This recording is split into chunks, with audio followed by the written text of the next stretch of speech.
اعوذ باللہ من الشیطان الرجیم بسم اللہ الرحمن الرحیم واتخذ اللہ ابراہیم خلیلا صدق اللہ العظیم وصدق رسولہ النبی الکریم ان اللہ وملائکتہ یصلون علی النبی یا ایہا الذین آمنوا صلوا علیہ وسلموا تسلیما اللہم صل علی سیدنا و مولانا محمد معدن الجود والکرم وآلہ وبارک وسلم۔ تمام تعریفیں حمد و ثنا اللہ تعالیٰ جل مجدہ الکریم کے لیے۔ زاں بعد درود و سلام نبی محترم شفیع محتشم آقا کل ختم رسول دانائے سبل احمد مجتبیٰ جناب حضرت محمد مصطفیٰ صلی اللہ تعالیٰ علیہ وسلم کی ذات والا صفات کے لیے حمد و صلات کے بعد، عزیز دوستو، بزرگوں اور بھائیوں، حضرت سیدنا ابراہیم خلیل اللہ علی نبینا و علیہ الصلاۃ والسلام کا تذکرہ قرآن مجید نے کئی جگہوں پہ بیان فرمایا ہے۔ نبی پاک صلی اللہ تعالیٰ علیہ وسلم نے ارشاد فرمایا ہے کہ میں ملت ابراہیم پہ ہوں۔ حضرت ابراہیم علیہ الصلاۃ والسلام کے سیرت کو، سوانح کو، ان کی زندگی کے واقعات کو قرآن مجید نے متعدد مقامات پہ بیان کیا ہے۔ انبیاء کرام علیہم السلام 1,24,000 کم و بیش ہوئے، لیکن دین اسلام میں نبی پاک علیہ السلام کی امت میں جو مقام حضرت ابراہیم کا ہے وہ بس انہی کا ہے۔ ان کی زندگی ایک بڑی خوبصورت، بڑی منفرد اور مسلمانوں کے لیے بڑی اسوہ نور دینے والی زندگی ہے۔ نبی پاک صلی اللہ علیہ وسلم نے فرمایا، میں اپنے باپ حضرت ابراہیم کی دعا بن کے دنیا میں آیا ہوں۔ اور پھر محبوب پاک سید عالم صلی اللہ تعالیٰ علیہ وسلم نے اپنی امت میں بھی جناب ابراہیم کے طریقے کو جاری رکھا۔ صحابہ نے قربانی کے بارے میں حضور سے پوچھا، ما ہذہ الاضحیہ، یا رسول اللہ صلی اللہ علیہ وسلم یہ قربانی کیا ہے؟ تو فرمایا، سنت ابیکم ابراہیم، یہ تمہارے باپ حضرت ابراہیم کا طریقہ ہے، یہ تمہارے باپ حضرت، حالانکہ قربانی نبی پاک صلی اللہ علیہ وسلم کا بھی طریقہ ہے، لیکن فرمایا تمہارے باپ حضرت ابراہیم کے ذکر کو باقی رکھا۔ اللہم صلی علی محمد وعلی آل محمد کما صلیت علی ابراہیم وعلی آل ابراہیم، ان کے تذکرے کو باقی رکھا دین کے اندر۔ حضرت ابراہیم بڑی امتیازی شان والے نبی ہیں، بڑی امتیازی شان والے۔ رب کریم کا وہ دوست جس نے کوئی چیز بچا کے نہیں رکھی، ہر شے ہی اپنے رب کی بارگاہ میں پیش کر دی۔ چند چیزوں سے انسان کو بڑا پیار ہوتا ہے، گھر اسے بڑا پیارا ہوتا ہے۔ وہ بڑا خوبصورت ہوٹل، 5 سٹار ہوٹل میں رہا، وہ اسلام آباد گیا، کسی سفر پہ گیا تو بڑے اعلیٰ قسم کے اس کو کھانے ملے، بڑی چیزیں ملی، لیکن کبھی دائیں کروٹ کبھی بائیں کروٹ۔ تو ساتھ بیڈ پہ دوست تھا تو اس نے کہا، صاحب سو جاؤ، تو اس نے کہا، یار جو مزہ اپنے گھر میں سونے کا ہے وہ کسی اور جگہ تھوڑی ہے۔ گھر بڑا پیارا ہوتا ہے، انسان کو لگاؤ ہوتا ہے، جس بے تکلفی سے، سکون سے، آرام سے انسان اپنے گھر میں وقت بتاتا ہے، کہیں اور مشکل ہو جاتا ہے۔ دوسرا، انسان کو اولاد بڑی پیاری ہوتی ہے، بڑی عجیب شے، نہ ہو تب بھی بڑا دکھ ہے، اور ہونے کے بعد بھی اس کی بڑی آزمائشیں، یہ بڑی ایک میٹھی چیز ہے۔ اولاد ایک بڑا عجیب سا میوہ ہے، پتہ نہیں یہ کس انجیکشن کا نام ہے کہ چھاتی پر چڑھ جائے تو اللہ سکون عطا فرما دیتا ہے، پتہ نہیں کس ٹھنڈی دولت کا نام رب کریم نے اولاد رکھا ہے، بڑی پیاری ہوتی ہے اولاد۔ پھر تیسری چیز، انسان کی اپنی جان ہے، اور یہ اتنی قیمتی شے ہے کہ اللہ کریم نے فرمایا کہ اگر تیری گردن پہ کوئی آدمی پستول رکھ کے، تلوار تیرے گلے پہ رکھ کے کہے نا کہ رب کا انکار کر دے ورنہ مار دوں گا، تو فرمایا وقتی طور پہ میری ذات کا انکار کر پر جان بچا جا۔ اگر تو مرنے کے قریب ہو گیا ہے اور حرام شے کھائے بغیر تو بچ نہیں سکتا، مر جائے گا، تو فرمایا چل تو اس طرح کر، حرام کھا کے جان بچا، پر جان بچانا فرض ہے، ضروری ہے۔ وطن بڑا پیارا، اولاد بڑی پیاری، جان بڑی پیاری، پر حضرت ابراہیم سے رب کریم نے فرمایا چل ابراہیم کوئی چیز دے، تو کہا یا اللہ تینوں ہی تیرے نام پہ قربان کرتا ہوں، تیری ہوئی ساری، ہر شے تیری۔ حضرت ابراہیم نے دین کے لیے، آپ شہر بابل کے قریب پیدا ہوئے تھے، وہاں سے مصر آئے، مصر سے فلسطین آئے، اور فلسطین سے آ کر کے کعبہ آباد فرمایا۔ زندگی سفروں میں گزری، سفر ایک تکلیف والی چیز ہے، پر حضرت ابراہیم نے وطن چھوڑ دیا، گھر چھوڑ دیا۔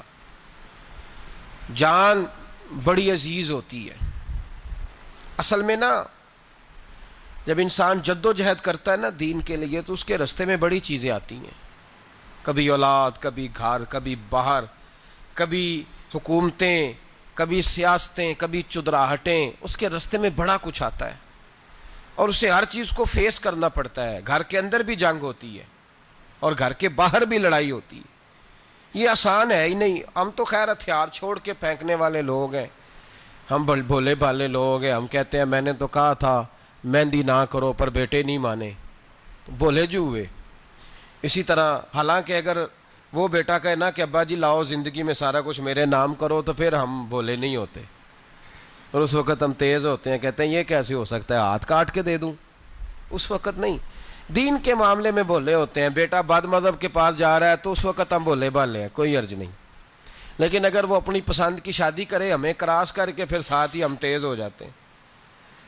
تو حضرت ابراہیم نے جب دین کے لیے نکلے تو جد و جہد کی، گھر کے اندر بھی گھر کے باہر بھی۔ آپ کے والد کا نام طارق ہے، وہ توحید پرست تھے، ایماندار تھے، پرہیزگار تھے۔ آپ کے چچا کا نام آزر ہے، وہ بت پرست تھے، بت بیچا کرتے تھے۔ حضرت سیدنا ابراہیم علیہ السلام جب میدان عمل میں نکلے تو حضرت ابراہیم علیہ السلام نے اپنے گھر سے جہاد شروع کیا، لڑنا پڑا۔ گھر کے اصولوں سے، چچا نے جو رواج بنائے ہوئے تھے اس رواج سے ٹکرائے۔ فرمایا میں اپنے گھر کے اندر یہ بت پرستی نہیں ہونے دیں گا۔ چچا کو ایک دفعہ نہیں، بار بار 100 دفعہ سمجھایا۔ آپ کا چچا بت بنا کے بیچا کرتا تھا۔ حضرت ابراہیم علیہ السلام تھوڑے بڑے ہوئے تو کہنے لگا کہ چلو میرے ساتھ، تم بھی بت بیچنے ہیں، ہمارا کاروبار ہے۔ حضرت ابراہیم ساتھ نکلے تو بت پکڑا ہے، گندے پانی کے اندر اس بت کو ڈبوتے ہیں، کہتے ہیں کسی نے خریدنا ہے تو خرید لو، نہ یہ نفع دے سکتا ہے نہ نقصان دے سکتا ہے، جو اپنا آپ نہیں بچا سکتا تمہیں کیا بچائے گا، خریدنا ہے تو خرید لو۔ چچا کہنے لگا تو کاروبار چمکا رہا ہے کہ تباہ کر رہا ہے۔ گھر میں بڑے معاملات خراب ہوئے، جھگڑے ہوئے، لیکن حضرت ابراہیم علیہ السلام ایک منٹ کے لیے بھی اپنے گھر کے اندر بھی کمپرومائز کرنے کو تیار۔ یہ تھوڑا مشکل میں نے پہلو چھیڑ دیا ہے، یہ تھوڑا مشکل پہلو چھیڑ دیا ہے۔ بڑا سمجھدار آدمی ہے پر بیوی سے پردہ نہیں کرا سکتا، سیانا ہے، پنچایت کا بندہ ہے، جو اس سے آپ کہیں گے وہ بات یہ سنائے گا، لیکن کہتا ہے نہیں جی میں نے کوشش کر لی ہے۔ کس قسم کی کوشش ہے صاحب، یہ کیسے ہو گیا؟ حضرت ابراہیم علیہ السلام نے گھر کے اندر سے فرمایا نہیں کرنے دوں گا، گھر کے اندر بھی ٹکرائے، فرمایا تم جو بھی ہو، پاش پاش کیا چچا کے اصولوں کو، اور باہر جب نکلے تو صرف علاقے کے چیئرمین سے نہیں ٹکرائے، ایم پی ایم این اے وزیر مشیر سے نہیں ٹکرائے، سپر پاور نمرود دنیا کا واحد حکمران تھا اس وقت، دوسرا کوئی حکمران ہی نہیں تھا، اکیلے حکمران سے جا کر ٹکرائے، کوئی ساتھ فوج نہیں تھی، کوئی ساتھ ان کے طاقت بظاہر دنیا داری کی کوئی نہیں تھی، پر حضرت ابراہیم جا کے ٹکرائے، اور میرے رسول پاک صلی اللہ علیہ وسلم نے سند بیان کی، فرمایا افضل الجہاد کلمۃ الحق عند سلطان الجابر، فرمایا سب سے افضل جہاد یہ ہے کہ تو ظالم بادشاہ کے سامنے کھڑے ہو کے حق بات بیان کر دے، یہ سب سے بڑا جہاد ہے، یہ سب سے افضل الجہاد کلمۃ الحق عند سلطان الجابر، سب سے بڑا جہاد۔ حضرت ابراہیم کھڑے ہو گئے، سپر پاور سے ٹکرائے۔ یہاں ہم لوگ حکمتوں کا شکار ہیں، دیکھیں گے، کریں گے، سوچیں گے، اور مولوی صاحب کو ویسے کہتے ہیں آپ پرہیز کریں سیاسی باتوں سے. بھئی اللہ کے ہر نبی نے جا کے وقت کے ظالم حکمران کو لتاڑا ہے, للکارا ہے. یہ تو مشن انبیاء ہے. حضرت سیدنا ابراہیم علیہ السلام نے جو اس کو جا کے کہا کہ تو جھوٹ بولتا ہے, تو جھوٹا ہے, تو خدائی کا دعویٰ کرتا ہے, تو بہت بڑا ظالم ہے. اور قرآن مجید نے اس ساری بات کو بیان فرمایا ہے. حضرت ابراہیم علیہ السلام سے کہنے لگا میں رب ہوں. تو آپ نے فرمایا میرا رب تو وہ ہے جو زندہ کرتا اور مارتا ہے. تو پھر آپ حق بات بیان کریں گے تو اللہ مارے گا کہ بندہ مارے گا؟ کچھ بھی نہیں ہوتا, کیونکہ زندگی موت کس کے ہاتھ میں ہے؟ اللہ کے ہاتھ میں. زندگی موت اللہ, کچھ بھی نہیں ہوتا. انسان صحیح سمت کا تعین کرے اور صحیح چلے. حضرت علی شیر خدا سے کسی نے کہا تھا کہ آپ کے بڑی دشمنی ہے, کوئی محافظ رکھ لیں. آپ فرمانے لگے موت خود بہت بڑی محافظ ہے, وقت سے پہلے آتی ہی نہیں. بڑی محافظ ہے, وقت سے پہلے. علامہ نورانی رحمۃ اللہ تعالیٰ علیہ کراچی جیسے شہر میں رہا کرتے تھے, جہاں گام پہ خطرہ تھا. لوگوں نے کہا حضرت اتنے بڑے لیڈر ہو, آپ کی جماعت کی 62 سیٹیں ہوئی قومی اسمبلی میں, ایک ایسا وقت بھی آیا تو کوئی ایک آدمی بندوق والا. آپ فرمانے لگے مجھے ضرورت ہی نہیں, اس لیے کہ جس خدا رسول کے لیے میں نکلا ہوں وہ خود ہی حفاظت کرنے والے ہیں, ضرورت نہیں ان چیزوں. تو بھائی حضرت ابراہیم ٹکرائے, اور آپ کا انداز کیا ہے؟ جا کے کہا کہ تو نہیں, خدا وہ ہے جو زندہ کرتا. اور اس نے ایک بیوقوفوں جیسی دلیل دی.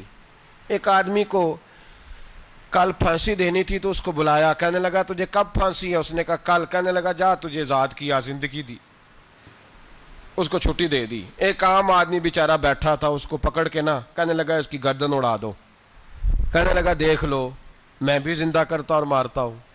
وہ جو کل مرنے والا تھا میں نے زندہ کر دیا ہے, اور جس کو پتہ ہی نہیں تھا کہ میں نے مرنا ہے اسے پکڑ کے میں نے مار دیا ہے. یہ بیوقوفوں جیسی دلیل ہے. حضرت سیدنا ابراہیم علیہ السلام چاہتے تو اسی وقت دلیل توڑ دیتے کہ تو کیا بیوقوفوں جیسی بات کر رہا ہے. اگر تو زندگی دیتا ہے تو مرے ہوئے میں جان ڈال کے دے جس کو تو نے مارا ہے. لیکن حضرت ابراہیم نے دیکھا کہ بیوقوف ہے. بیوقوفوں سے بحث نہیں ہوتی, دلیل بدل لی جاتی ہے, ان کی عقل کے مطابق بات کی جاتی ہے. حضرت ابراہیم فرمانے لگے میرا رب وہ ہے جو سورج مشرق سے نکالتا ہے اور مغرب میں غروب کرتا ہے. تو اگر رب ہے تو مغرب سے نکال کے مشرق میں غروب کر.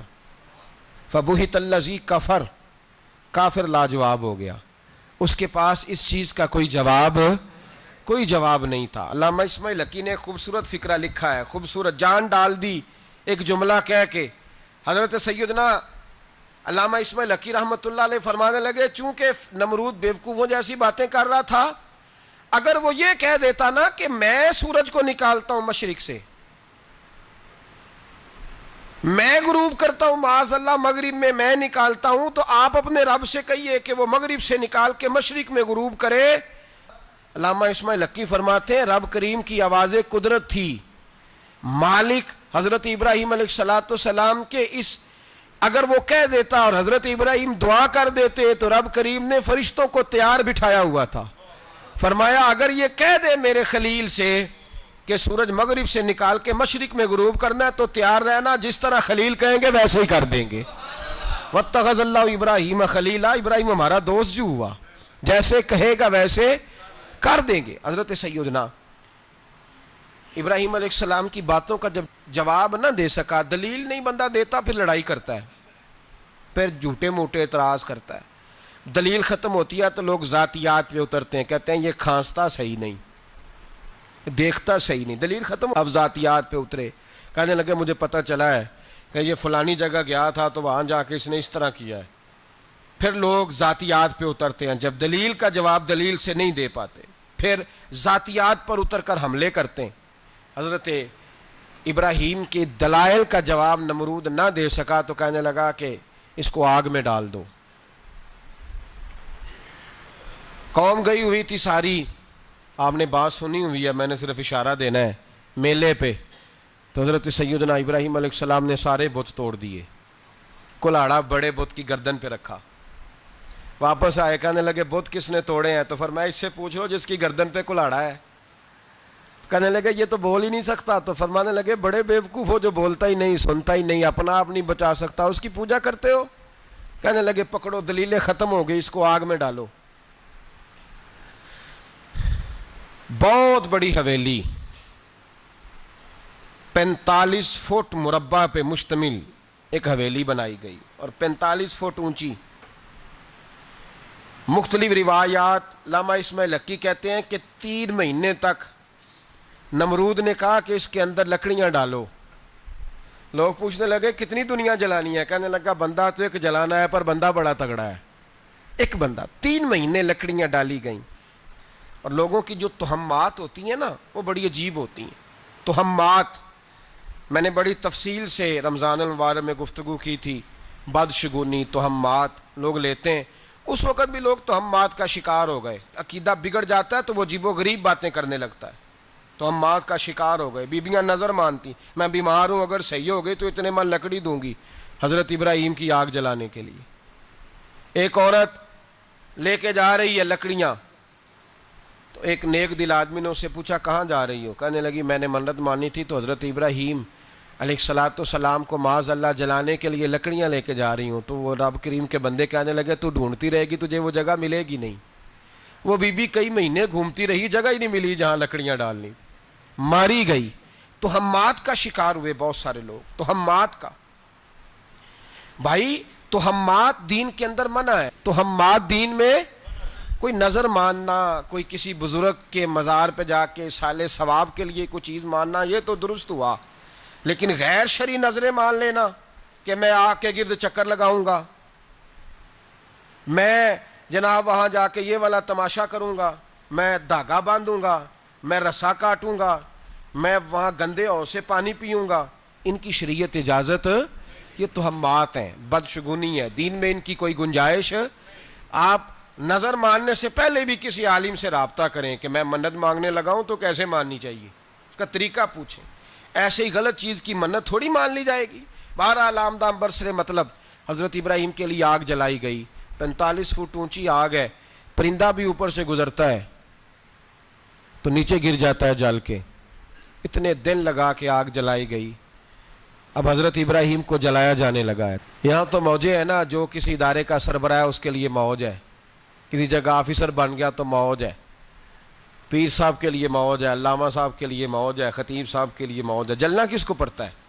وہ علی کوئی نہیں رہا اللہ ماشاء اللہ. وہ لوگ گزر گئے جو تکلیفیں سہ کے کام کرتے تھے، گزر گیا زمانہ.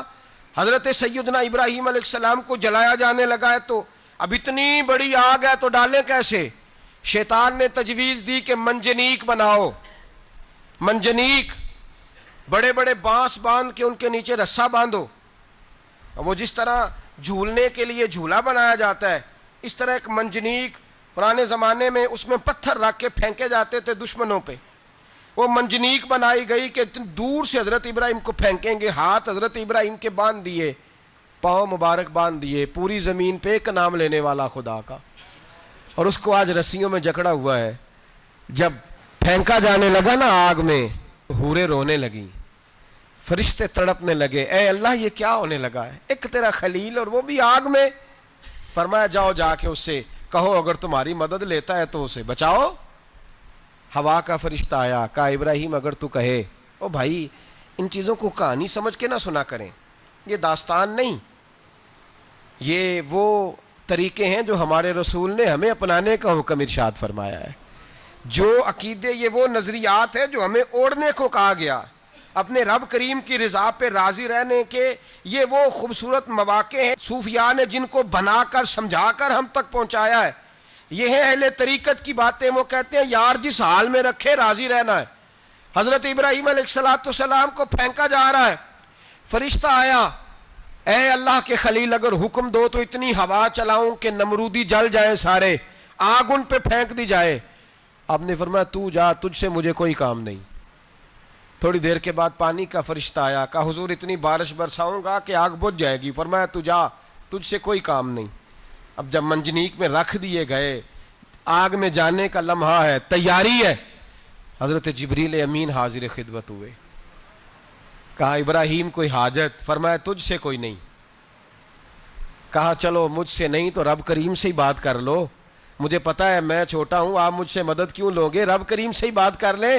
تو حضرت ابراہیم کہنے لگے جبریل یہ بتا، رب کو نہیں پتا اس کا خلیل کس حال میں ہے؟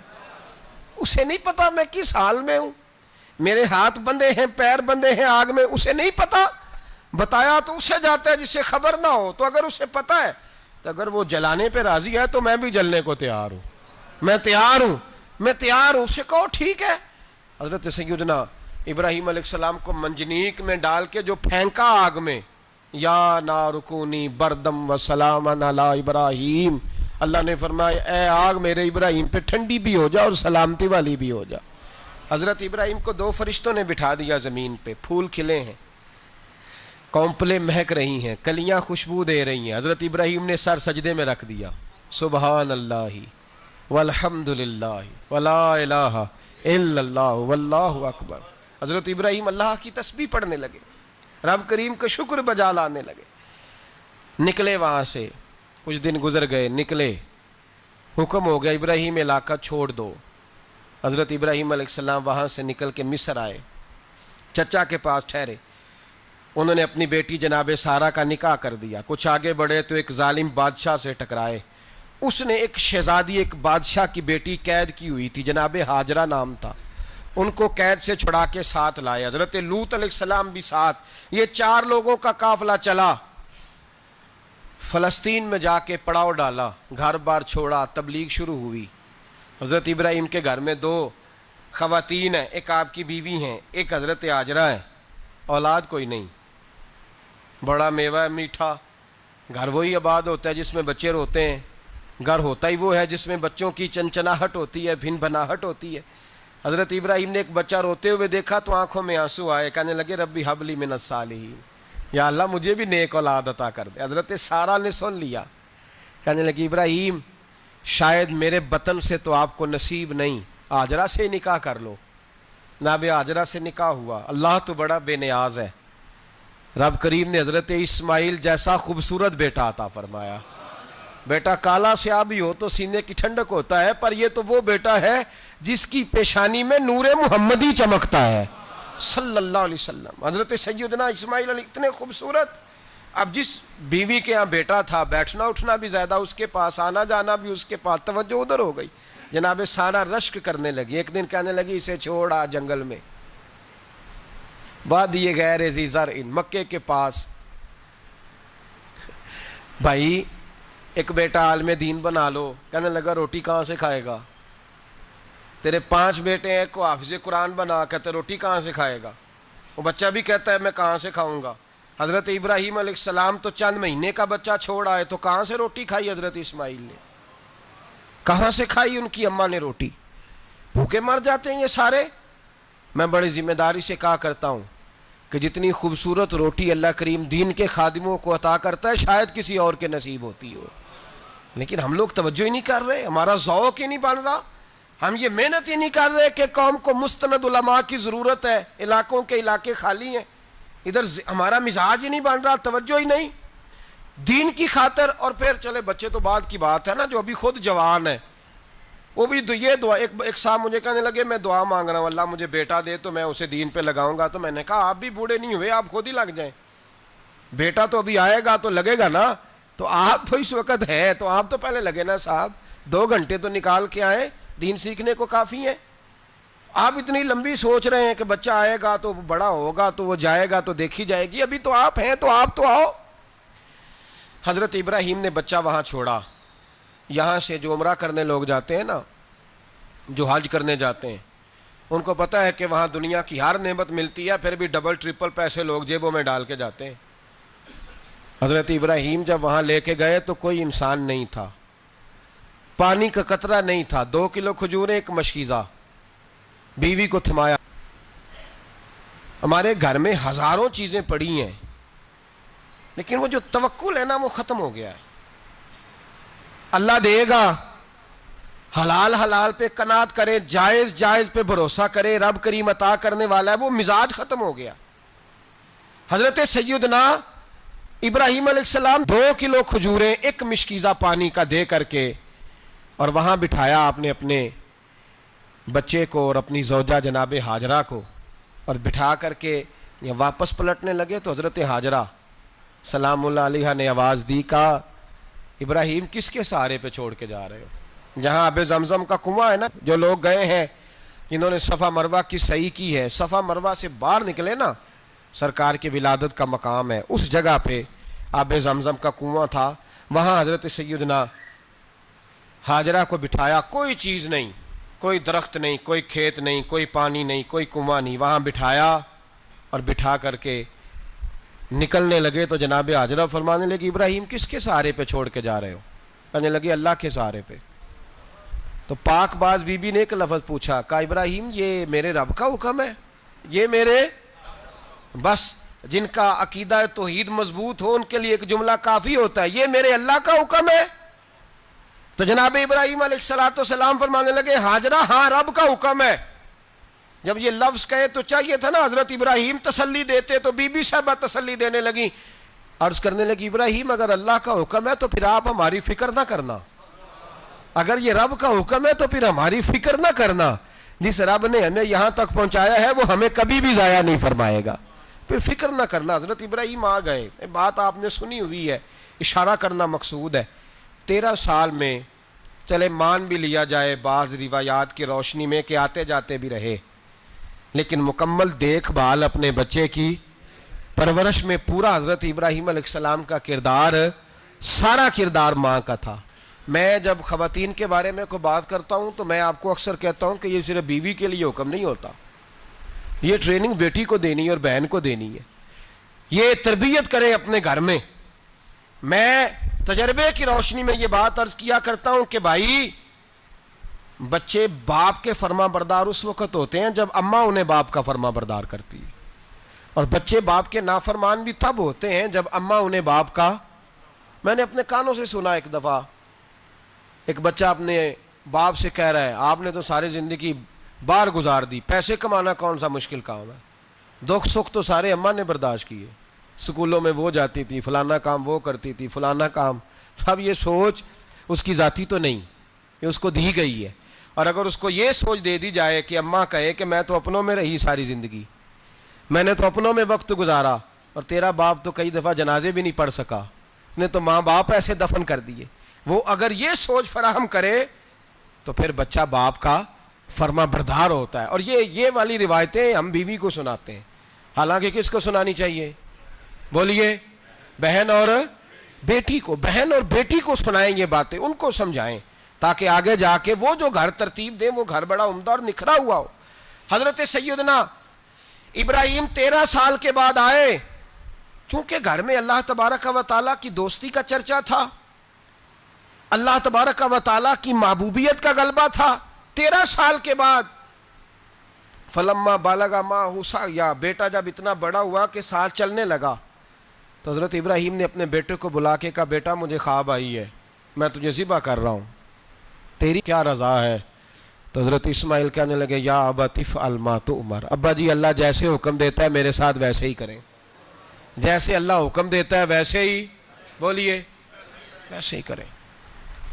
حضرت ہاجرہ کو کہا کہ ایک دوست نے دعوت کی ہے تو وہاں جا رہے ہیں، بی بی مطمئن ہے، تفصیلات کی ضرورت نہیں، ختم بات، اعتبار ہے، مطمئن ہو گئی۔ شیطان پیچھے سے آیا اماں کے پاس، ذرا تھوڑی دیر کے لیے تصور جمائیے، یہاں تو پڑوسن آ کے کوئی بات بتا دیتی ہے خاوند کے بارے میں تو کئی مہینے جھگڑا جاری رہتا ہے، پڑوسن محلے دار۔ شیطان نے آ کے بتایا لفظ کیا ہے؟ کہا حضرہ تمہیں پتہ ہے کہاں جا رہے ہیں؟ کہا دوست کی دعوت میں۔ تو کہنے لگے دوست کون ہے؟ رب کریم، اور ابراہیم کا خیال ہے کہ اس رب نے مجھے حکم دیا ہے کہ میں ذبح کروں۔ تو حضرت ہاجرہ کہنے لگی کبھی باپ بھی بیٹا ذبح کرتے ہیں؟ تو شیطان کہنے لگا ان کا خیال ہے کہ ان کے رب نے حکم دیا ہے۔ تو جناب ہاجرہ فرمانے لگی اگر رب نے حکم دیا تو پھر تو مجھے شیطان لگتا ہے، تو مجھے شیطان لگتا ہے۔ کہا کیا مطلب؟ فرمانے لگی اگر رب کریم کا حکم ہے تو میرے پاس ایک اسماعیل ہے، اگر 1000 بھی ہوتے میں سارے اللہ کے راستے میں پیش کر دیتا، دے دیتی، مالک کا ہی تو ہے سارا کچھ، اسی کا ہے، اس میں لیت اللہ کی کیا گنجائش؟ حضرت سیدنا ابراہیم علیہ السلام نے بیٹے کے حلق پہ چھری رکھ بھی دی اور چھری چلا بھی دی، رکھ بھی دی، اور وہ تو اللہ کریم نے فرمایا یا ابراہیم قد صدقت الرؤیا، ابراہیم تو نے خواب سچا کر دکھایا، وہ قیامت تک تیرا نام رہے گا۔ حضرت ابراہیم نے وطن بھی دیا، جان بھی دی، بیٹا بھی، اللہ کریم نے دمبے دیے، فرمایا یہ فدیہ ہے، اب یہ قربانی قیامت تک حضرت ابراہیم کے طریقے کے مطابق جاری ہے. حضرت ابراہیم بہت بڑے مہمان نواز تھے, بہت بڑے. آپ جب مصر میں قیام تھا تو بڑے بڑے لمبے چوڑے لنگر پکتے تھے, لوگ آیا جایا کرتے تھے, بڑا تفصیل کے ساتھ کھانا ہوتا تھا. مہمان نوازی آپ کی خاص صفت مبارکہ ہے. ہمارے ہاں بھی مہمان نوازی ہوتی ہے امیروں کی, بلکہ اب تو مہمان نوازی اس طرح کی ہے کہ کل تیری میرے پاس دعوت ہے اور پرسوں میری تیرے پاس ہے. وہی امیروں میں وہ چکر رہتا ہے, پارٹیاں دوست ایک دوسرے کو ڈالتے ہیں, تیری طرف پارٹی تیری طرف. اور اسی انداز میں اب یہ عید آئے گی نا, ٹکا پارٹیاں ہوں گی جگہ جگہ. اور لوگ سوال پوچھنے لگے ابھی سے, کہتے ہیں قربانی کا کتنا گوشت گھر رکھنا جائز ہے, قربانی کا کتنا گوشت گھر رکھنا جائز ہے؟ سارا ہی جی. اس لیے فریزر لے لے, فریج سے نہیں کام چلے گا. سارا ہی جہاز گھر رکھنا سارا ہی جائز ہے, رکھ لیں. او خدا کے بندے, قربانی وہ بندہ دیتا ہے جو سارا سال ہی گوشت کھاتا ہے. صحیح کہہ رہا ہوں؟ قربانی صاحب نصاب صاحب استطاعت بندہ دیتا ہے نا, تو وہ سارا سال ہی گوشت, تو سارا گھر میں رکھنا بھی جائز ہے, لیکن سارا دے دینا بھی. تو جو آ رہی ہے اس پہ کیوں توجہ کرتے ہو, جو دوسرا جائز ہے اس پہ کیوں نہیں عمل کرتے؟ سارا تقسیم کر دیں, بات ختم ہوئی. یقین کریں, محرم میں جا کے دوست ٹیلی فون کر کے سوال پوچھتے ہیں, کہتے ہیں صاحب سنا ہے قربانی کا گوشت محرم میں کھانا جائز نہیں. میں کہ نہیں, ربیع الاول چ بھی جائز جے, رجب رمضان تک کھاؤ, کوئی بندہ نہیں منع کرتا. اس لیے کہ کسی کو دینا تو پسند ہی نہیں. یا پھر اس میں سے جو خاص چیزیں ہیں وہ اپنی فریج میں, اور باقی جو ہے وہ دوسروں کے لیے. یہ کیا طریقہ ہے ہمارا؟ اور اسی پہ عمل ہے. اللہ تبارک و تعالی ہمیں سمجھنے کی توفیق عطا فرمائے. حضرت ابراہیم بہت بڑے مہمان نواز تھے. صرف قربانی نہیں دیتے تھے, سارا سال بہت سارا لنگر, بہت سارا کھانا پینا, بہت ساری چیزیں جاری رہتی تھیں. اور جتنے غریب لوگ تھے فلسطین کے, ان کو پتا تھا کہ حضرت ابراہیم علیہ السلام کا لنگر جاری ہے. فلسطین میں جب آپ کا قیام تھا, ایک دفعہ ڈھیروں مہمان آ گئے اور کھانے کو کوئی چیز نہیں. حضرت سارہ اور جناب ہاجرہ دونوں اس وقت موجود تھیں. وہ کہنے لگی ابراہیم بہت سارے مہمان آ گئے ہیں تو کیا کریں؟ جناب سارہ کہنے لگی کس طرح کر کے ان کی مہمان نوازی کرنی. اور حالات یہ ہیں کہ قحط پڑا ہوا ہے فلسطین میں, مصر میں, دور دراز علاقوں میں.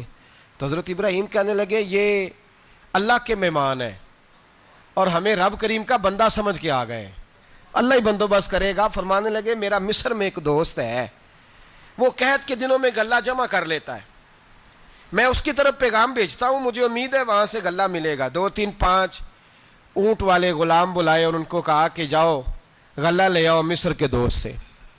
وہ لوگ کہتے ہیں ہم غلہ لینے گئے, وہاں جب پہنچے تو حضرت ابراہیم خلیل اللہ علیہ السلام کا پیغام دیا تو آپ کا وہ دوست کہنے لگا غلہ تو بے شمار تھا, مجھے خبر نہیں تھی کہ حضرت ابراہیم کا پیغام آئے گا, تو میں تو سارا تقسیم کر چکا ہوں, لوگ لے گئے, اب تو کوئی شے نہیں.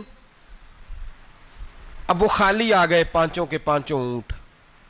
جب خالی آئے تو حضرت ابراہیم کی حویلی کی دیواریں چھوٹی چھوٹی تھیں. ان غلاموں میں سے, خادموں میں سے, آپ کے ان چاہنے والوں میں سے ایک کہنے لگا یار وہ غریب تو انتظار کر رہے ہوں گے کہ غلہ لینے گئے ہیں, ہمیں روٹی ملے گی. چھوٹی چھوٹی دیواریں ہیں, وہ جب دیکھیں گے نا خالی آ گئے تو انہیں تکلیف ہوگی. اس طرح کرو بوریوں میں ریت بھر لیتے ہیں, ریت بھر کے لے جاتے ہیں, بعد میں اندر رکھ کے انہیں سمجھا بہلا لیں گے یا حضرت ابراہیم کو بتائیں گے, وہ خود ہی ان لوگوں کی دل جوئی فرمائیں گے. اب غلہ کی جگہ ریت بھر کے اونٹوں پہ رکھ کے لائی گئی. لا کے بوریاں جب رکھ دی گئیں, حضرت ابراہیم علیہ السلام دوپہر کے وقت آرام فرما رہے تھے. بی بی سارہ اٹھی, کہتی ہیں جب میں نے دیکھا نا کہ بوریاں پہنچ گئی ہیں تو گئی, غلام کو ساتھ لیا اور اس کو جب کھولا نا تو کہتی اتنی حسین گندم میں نے پہلے کبھی دیکھی نہیں تھی, اتنا پیارا دانہ میں نے کبھی ملاحظہ ہی نہیں کیا تھا. فرماتی ہیں جب اس کو پیس کر چکی میں روٹیاں پکائیں تو خوشبو دور دور تک پھیل گئی, اعلیٰ غذا بنی, بڑے بڑے کھانے بیبیوں نے مل کے پکائے, چن دیے گئے. حضرت ابراہیم اٹھے تو لوگ کھانا کھا رہے ہیں, سجدہ شکر ادا کیا, اور جب سجدے میں گئے تو وحی آنے لگی, پھر رونے لگے. جب پلٹ کر باہر تشریف لائے تو جناب سارہ کہنے لگی ابراہیم تمہارا مصری یار بڑا اچھا ہے, اس نے اتنی اعلیٰ گندم بھیجی ہے کہ اتنی تو میں نے پیاری گندم کبھی دیکھی نہیں. جناب ابراہیم مسکرائے, فرمانے لگی سارہ یہ مصری یار نے نہیں بھیجی، یہ میرے عرشی یار نے بھیجی ہے، یہ میرے عرشی یار نے بھیجی ہے۔ بھائی مہمان نوازی مزاج تھا، ہاتھ لٹا دینا مزاج تھا، دوسروں کی اشک شوئی مزاج تھا۔ حضرت ابراہیم علیہ السلام کا طریقہ ہے قربانی، حضور نے ان کا طریقہ بیان کیا۔ اگر سال کے بعد قربانی دینا ان کا طریقہ ہے تو سارا سال غریبوں کو روٹی دینا بھی حضرت ابراہیم کا طریقہ ہے، سارا سال غریب کی نوکری کرنا یہ بھی حضرت ابراہیم کا طریقہ ہے، بھوکے کو کھانا کھلانا یہ بھی۔ میرے مصطفیٰ کریم سید عالم صلی اللہ علیہ وسلم سے صحابہ نے پوچھا حضور بہترین مسلمان کون ہے؟ بہترین مسلمان؟ تو حضور نے فرمایا جو سلام لینے میں پہل کرے اور غریب کو روٹی کھلانے میں سب سے اچھا ہو، وہ بہترین مسلمان ہے، زبردست مسلمان۔ ہمارے ہاں دعوتیں ہوتی ہیں تو امیروں کی، افطاریاں ہیں تو امیروں کی، اور میرے مصطفیٰ کریم علیہ السلام نے فرمایا بدترین دعوت ہے جس میں امیر بلائے جائیں غریب نہ بلائے جائیں، وہ بدترین دعوت حضرت ابراہیم کا طریقہ رہا، ساری زندگی مہمان نوازی۔ اور دوسرا ان کا مزاج تھا، اللہ سے پیار ہو گیا تھا نا، جب رب کریم سے محبت ہوتی ہے نا اور محبت کا احساس ہوتا ہے دل میں، پھر سجدے لمبے ہوتے ہیں۔ عام آدمی تو نماز بھی نہیں پڑھ سکتا، جس سے خدا سے محبت ہوتی ہے وہ تہجد بھی نہیں چھوڑ سکتا۔ وہ یہ محبت کی بات ہے نا، جس کو پیار ہوتا ہے اس کی تہجد بھی ہے، اس کی اشراق بھی ہے، چاشت بھی ہے، اس کے عمرے بھی ہیں، اس کے حج بھی ہیں، اس کے بار بار کعبۃ اللہ کے دیدار بھی ہیں۔ یہ محبت الہی ہے، جوش مارتی ہے۔ ان لوگ سجدہ کرتے ہیں تو اٹھتے ہی نہیں، اللہ کے بندوں سے پیار کرتے ہیں اللہ کی۔ حضرت ابراہیم کو رب کریم سے اتنی محبت تھی، اتنا پیار تھا کہ وہ آپ کی زندگی کے ہر پہلو سے چھلکتا تھا۔ ایک وقت ایسا آیا کہ اللہ تعالیٰ نے حضرت ابراہیم کو بہت زیادہ مال عطا فرمایا، اتنے اونٹ گنے نہیں جاتے، گائیں اتنی زیادہ کہ شمار نہیں ہوتی، بکرے بکریاں اتنی زیادہ کہ شمار، بہت زیادہ مال اللہ نے عطا فرمایا۔ اور ابھی کچھ عرصہ پہلے آپ پیچھے جائیں نا تو جو لفظ مال تھا وہ روپے پہ تو بولا ہی نہیں جاتا تھا، وہ جانوروں پہ بولا جاتا تھا۔ بہت زیادہ مال اللہ نے دیا، بکریاں، گائیں، اونٹ، بیل، بڑا کچھ۔ تو رب کریم نے فرشتوں سے فرمایا کہ وَاتَّخَذَ اللَّهُ ابراہیم خلیلا، ابراہیم میرا دوست ہے۔ تو فرشتے کہنے لگے یا اللہ جسے اتنا کچھ دیا جائے اس نے دوست تو بننا ہی ہوتا ہے، تو نوازا ہی بڑا ہے، اتنا مال، اتنے کھیت کھلیان، اتنا کچھ۔ اللہ کریم نے فرمایا جاؤ آزمائش کر لو، امتحان لے لو۔ فرشتہ امتحان لینے پہنچ گیا۔ حضرت ابراہیم کے جانور چر رہے ہیں چراگاہ میں، حضرت ابراہیم بھی ہیں، غلام بھی ہیں، بہت بڑا ریوڑ ہے، آپ تشریف فرمائیں۔ ایک فرشتہ آیا تو کھیت میں چھپ کے بیٹھ گیا اور بلند آواز سے کہنے لگا سبحان اللہ والحمد للہ ولا الہ الا اللہ واللہ۔ یہ تسبیح بڑی پسند ہے، محبوب نے ان کی فضیلت بیان کی۔ اب وہ حضرت سیدنا ابراہیم علیہ السلام کھڑے تھے تو وہ کھیت میں بیٹھ کے تسبیح پڑھنے لگا سبحان اللہ والحمد للہ ولا الہ الا اللہ۔ حضرت ابراہیم کہنے لگے یہ میرے رب کا نام کون لے رہا ہے؟ بڑی اس کی میٹھی آواز ہے، بڑی، کون ہے؟ ڈھونڈنے لگے، گھومتے گھومتے اس کے پاس چلے گئے، فرشتہ انسانی شکل میں، تو میرے رب کا ذکر کر رہا تھا؟ اس نے کہا میں ہی کر رہا تھا۔ فرمانے لگے یار ایک دفعہ پھر نہیں کرتا؟ تو کہنے لگا ابراہیم پہلے تو میں اپنی مرضی سے کر رہا تھا، تو کہتا ہے تو پیسے لگیں گے، پیسے ہیں تو کر دیتا ہوں۔ حضرت ابراہیم کہنے لگے بول تو کیا لے گا؟ میرے اللہ کا ذکر سنانے کا کیا لے گا؟ کہنے لگا جتنی بکریاں آپ چرا رہے ہیں ساری دے دے تو میں اللہ کا ذکر سنا دیتا ہوں۔ اور آپ نے فرمایا بس جا تیری ساری ہوئی، میرے رب کا ذکر سنا۔ اور پھر شروع ہو گیا سبحان اللہ الحمد للہ ولا الہ الا اللہ واللہ اکبر۔ حضرت ابراہیم علیہ السلام کیف میں یار پھر ذرا سنا، نہ علماں وچ پھسا سانو، تو یار دی گل سنا سانو، ذرا دوبارہ سنا۔ پھر سنایا، ایک دفعہ پھر کہا، فرشتہ کہنے لگا بس جی آپ کے پیسے پورے ہو گئے۔ حضرت ابراہیم کہنے لگے چل ایک دفعہ اور سنا۔ کہنے لگا پیسے لگیں گے، تو کیا لے گا؟ کہنے لگا گائیں بھینسیں ساری میری۔ فرمایا بس یار اتنی قیمت، تو سنا صحیح، سارا کچھ ہی تیرا۔ پھر شروع ہو گیا سبحان اللہ والحمد للہ ولا الہ الا اللہ واللہ اکبر۔ گائیں دے دیں، بھینسیں دے دیں، وہ ذکر سناتا ہے۔ حضرت ابراہیم کبھی مچلتے ہیں، کبھی روتے ہیں، کبھی آہیں بھرتے ہیں، تو میرے رب کا نام لے رہا ہے، ذرا پھر سے لے۔ کیف جاری ہے۔ کہنے لگا بس بھائی۔ حضرت ابراہیم فرمانے لگے تو اور لے لے جو لینا ہے، مجھے ذکر سنا۔ اس نے کہا ابراہیم بکریاں میں لے چکا، گائے بھینسیں میں لے چکا، اونٹ رہ گئے، سارے لے لوں گا پھر ذکر سناؤں گا. فرمایا جا تیرا ہوا تو ذکر سناتا رہے, میں دیتا ہوں. دے دیا, کچھ دیر ذکر کیا تو اب خاموش ہو گیا. حضرت ابراہیم خلیل اللہ علیہ السلام فرمانے لگے ذکر سنا. کہنے لگا ابراہیم اب تیرے پاس دینے کو کیا ہے, ہر چیز تو میں لے چکا. آپ فرمانے لگے یہ گائے بھینسیں بکریاں چرانے کے لیے تجھے کوئی نوکر ملازم بھی تو چاہیے نا, تو اس طرح کر مجھے رکھ لے, میں روٹی نہیں مانگوں گا, کھانا نہیں مانگوں گا, تو اللہ کا ذکر سناتا رہنا, میں تیرے جانوروں کی نوکری کرتا رہوں گا. حضرت ابراہیم علیہ السلام نے جب یہ کہا نا, فرشتے کی آنکھوں میں آنسو آ گئے. تر دامنی پہ شیخ ہماری نہ جائیے, ہم دامن نچوڑ دیں تو فرشتے وضو کریں. فرشتہ رو پڑا اور کہنے لگا ابراہیم مجھے سینے سے لگاؤ, آپ واقعی اس قابل ہیں کہ اللہ آپ کو اپنا دوست بنائے, واقعی اس قابل ہے کہ رب آپ کو اپنا.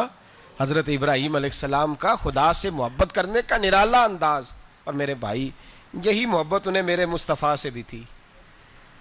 ایک نبی گھر بنا رہا ہے, دوسرا بنوا رہا ہے. حضرت اسماعیل علیہ السلام پتھر اٹھا اٹھا کے لا رہے ہیں, جناب ابراہیم بنا رہے ہیں. جب خانہ کعبہ بن گیا تو کہنے لگے ربنا وابعث فیہم رسولا, اے اللہ اب اسے بسانے کے لیے اپنا آخری رسول بھی عطا فرما. نبی پاک فرماتے ہیں میں دعا ہوں حضرت ابراہیم کی. یہ قربانی حضرت ابراہیم کا طریقہ ہے. حضور نے اگرچہ نبی پاک کی اپنی سنت تھی, یہ بھی کہہ سکتے تھے سنتی و سنت ابیکم ابراہیم, میری سنت ہے اور تمہارے باپ ابراہیم کی سنت ہے, یہ نہیں فرمایا. جب صحابہ نے کہا قربانی کیا ہے, فرمایا سنت ابیکم ابراہیم, یہ تمہارے باپ ابراہیم کی سنت ہے. ہر صاحب نصاب پر قربانی واجب ہے. جو زکوٰۃ کا نصاب رکھتا ہو اس پر قربانی واجب ہے, یعنی ضروریات سے زیادہ اتنے پیسے جتنے پیسوں سے زکوٰۃ فرض ہوتی ہے, اتنے پیسے جس آدمی کے پاس قربانی سے پہلے پہلے آ جائیں اس آدمی پر قربانی کرنا واجب ہے. بکرا, چھترا, دمبا 1 سال کا یا دمبا 6 مہینے کا ہو پر اتنا بڑا محسوس ہوتا ہو کہ لگے کہ 1 سال کا ہے, اس کی قربانی ہو سکتی ہے. جانور میں کوئی عیب نہیں ہونا چاہیے, اتنا کمزور نہ ہو کہ ذبح جہاں اسے کرنا ہے وہاں وہ چل کے جا نہ سکے, اتنا کمزور جانور نہ ہو, اس کے اندر بظاہر کوئی اتنا بڑا نقص نہ پایا جاتا ہو, کانا نہ ہو, لنگڑا نہ ہو, کوئی اس کی ہاتھ نہ کٹے ہوئے ہوں, ایسا نقص جو واضح ہو. بکرا 1 سال کا, گائیں اور بھینس یہ 2 سال کی, اونٹ 5 سال کا. اب اس میں یہ ہے کہ ہمارے بہت سارے دوست چونکہ ہم دیہاتی لوگ ہیں تو پوچھتے ہیں کہ دوندا نہیں ہے تو چوگا نہیں ہے, تو یہ ہماری پنجابی کی اصطلاحات ہیں. پنجابی کی شریعت اسلامیہ نے سال بتائے ہیں, یہ تو ہم نے اپنی آسانی کے لیے یا دیہاتوں میں جو ماحول تھا اس طرح کا جانور لیں, خوبصورت جانور لیں. جو نصاب ہے وہ بھی میں نے آپ کو بتایا, لیکن ایک اور پہلو بھی ہے. نبی پاک صلی اللہ علیہ وسلم پہ زکوٰۃ کبھی فرض نہیں ہوئی, کبھی حضور پہ زکوٰۃ فرض نہیں ہوئی. نبی پاک صلی اللہ علیہ وسلم کے پاس اتنا سرمایہ کبھی اکٹھا ہوا ہی نہیں کہ زکوٰۃ فرض ہو. لیکن نبی پاک کے صحابہ فرماتے ہیں کہ مدینے کے 10 سالوں میں اللہ کے رسول نے ہر سال قربانی فرمائی ہے, ہر سال قربانی دی. اور جس سال حضور حج کرنے گئے اس سال اللہ کے نبی نے 63 اونٹ ذبح فرمائے. اور حضور صلی اللہ علیہ وسلم جب اونٹ ذبح کرنے لگتے نا تو صحابہ کہتے ہیں اونٹ خود دوڑ کے حضور کے سامنے آ کے لیٹ جاتا, اور نبی پاک اسے ذبح کرتے اور فرماتے ہیں ایک دوسرے کو دھکے دیتے اونٹ کے, پہلے میں نے جانا ہے ذبح ہونے کے لیے, پہلے میں نے. انہیں پتا تھا کہ جو مصطفیٰ کے ہاتھوں ذبح ہوگا وہ تو دائمی زندگی پا جائے گا, یہاں بھی وہاں بھی زندہ. 63 اونٹ ذبح کیے. ایک اونٹ میں کتنی قربانیاں ہوتی ہیں؟ 7. اب 63 کو 7 سے ضرب دو گے تو کتنی بنے گی؟ اور پھر نبی پاک صلی اللہ علیہ وسلم نے 10 سال مدینہ منورہ میں قربانی دی, ہر سال. اب وہ 63 اونٹ, ایک اونٹ میں 7 قربانیاں, ہر سال یہاں قربانی. اور مولا علی شیر خدا فرماتے ہیں نبی پاک 2 قربانیاں دیتے. میں نے کہا حضور 2 جانور ذبح کر رہے ہیں آپ, تو حضور نے فرمایا ایک میری طرف سے ایک میری امت کی طرف سے, غریبوں کی طرف سے. اور حضرت علی کو حضور نے وصیت فرمائی تو 2 دیا کرے گا. یا رسول اللہ صلی اللہ علیہ وسلم میں غلام ہوں, خادم ہوں. حضور نے فرمایا علی ایک تو نے اپنی دینی ہے, ایک میری طرف سے دینی ہے. 2 قربانیاں. مولا علی نے بھی ساری زندگی 2 قربانیاں دی. حضرت علی بھی مال کے نصاب نہیں تھے, اپنا مکان ہی نہیں تھا, کوئی کاروبار نہیں تھا, کئی دن فاقے رہتے تھے. پر قربانیاں کتنی دیتے تھے؟ 2۔ ہمارے پاس ویسے اگر سسرال میں، میکے میں، کزنوں میں کچھ شادی ہو جائے تو 50-60 ہزار کا خرچہ برابر ہے، وہ پکا ہے۔ اور قربانی کی باری غریب ہو گئے، سارے ہی غریب ہو گئے، کہتے نہیں یہاں مشکل ہے۔ او خدا کے بندے، اللہ کے ساتھ تجارت کر، اس کے رستے میں 1 دے گا، رب تجھے 70 گنا اضافہ کے ساتھ عطا فرمائے گا۔ قربانی مال کے نصاب پہ ہے، کوشش کیا کریں کہ اللہ کے رستے میں جب دینا ہو پھر لیت اللہ سے بچیں، خوبصورت جانور لائیں۔ جن کو اللہ نے توفیق دی ہے ان کے لیے نصیحت ہے، جن کو اللہ نے توفیق دی۔ میں نے اپنے حضرت صاحب کو دیکھا ہے، وہ کہتے تھے کئی جانور اللہ نے بڑا نوازا ہے، کہتے ایک میرا ہے، ایک میرے ماں کا، ایک میرے باپ کا ہے، ایک میرے فلاں استاد صاحب کا، ایک میرے پیر صاحب کا ہے۔ یہ جانور غوث اعظم جیلانی کا نام کا دے رہا ہوں۔ اور پھر ایک بڑا خوبصورت جانور بندھا ہوتا اور حضرت خود ان کو چارہ ڈال رہے ہوتے، تو حضور یہ کیا ہے؟ فرمانے لگے یہ میں رسول اللہ کے نام پہ قربان کروں گا، یہ نبی پاک کے نام پر قربان کیا جائے گا۔ جن کو اللہ نے حیثیت دی ہے وہ کوشش کریں اپنے محبوب کی طرف سے بھی قربانی کریں، نبی پاک کے نام کی قربانی دے، خوبصورت سا جانور پیارا، پھر اس کی خدمت ہو، پھر اس کی قربانی دی جائے اور نبی پاک کے نام پر قربانی دی جائے۔ حضور نے خود وصیت فرمائی حضرت ابو بکر صدیق کو، قربانی بڑا حسین عمل ہے، اور میرے نبی پاک صلی اللہ علیہ وسلم نے ناراضگی بھی فرمائی، ذرا خوگر حمد سے تھوڑا سا گلا بھی سن لے۔ میرے حبیب نے فرمایا جو طاقت کے باوجود قربانی نہ کرے وہ ہماری عیدگاہ میں عید کی نماز پڑھنے نہ آئے، وہ نہ آئے۔ اور یا رسول اللہ جو کرے گا، فرمایا قربانی کے جانور کا خون کا قطرہ بعد میں زمین پہ گرے گا، اللہ اس کے سارے گناہ پہلے معاف فرما دے گا، اللہ اس کے سارے گناہوں کو بخشے گا۔ قربانی کریں، خوبصورت انداز میں کریں، اللہ کی رضا کے لیے۔ بزرگوں نے لکھا ہے 3 حصے کرو گوشت کے، ایک گھر میں رکھو، ایک رشتہ داروں میں بانٹو، پڑوسیوں میں بانٹو، اور تیسرا فقط غریبوں کو دو۔ لیکن میں اکثر یہ سوچتا ہوں کہ ہمارے ہاں قربانی کرتا ہی وہ ہے جن کے گھر میں ہر جمعرات کو چھوٹا گوشت پکتا ہے، اور جن کے گھر میں ہفتے میں 3 دفعہ مرغی کا گوشت پکتا ہے، وہی تو قربانی دینے کے قابل ہوتے ہیں۔ تو وہ بھی اگر قربانی کے بکرے میں سے بھی تیسرا رکھنا چاہیں تو اجازت تو ہے، میں نے کہا سارا رکھنے کی بھی اجازت ہے، لیکن اگر آپ مہربانی کریں، کوشش کریں کہ یار ہم تو سارا سال ہی کھاتے ہیں، اور ہمارے یہاں جو گوشت تقسیم ہوتا ہے نا وہ بھی باری لگی ہوئی ہے، ادھر سے پلیٹ آئی تھی گوشت کی تو ادھر سے بھر کے چلی گئی، بھئی اس نے کی ہے، اس کو بار بار گوشت دینے کا کیا مطلب ہے؟ آپ یہ دیکھیں عزیزوں میں، رشتہ داروں میں، اور میں اگر تھوڑا سا آپ کی توجہ کرانے میں کامیاب ہو جاؤں تو سفید پوش لوگوں کو دیکھیں، کچھ سفید پوش ہیں، سفید پوش جن کے اوپر قرضے ہیں، بیماریوں نے جکڑ لیا ہے، گھر میں بڑے بڑے سخت مریض آ گئے ہیں، سفید پوش پہلے دیا کرتے تھے۔ آپ ان سے پوچھتے ہیں صاحب قربانی، تو بات کو ٹالتے ہیں، وہ کہتے ہیں سوچ رہا ہوں کوئی حصہ ڈال جائے، پردہ پوشی کرتے ہیں، کہتے ہیں کہیں حصہ رکھا ہوا پردہ پوش۔ اکثر وہ لوگ قربانی نہیں دے پاتے، اکثر دیا کرتے تھے اب نہیں دے پا رہے، کیوں؟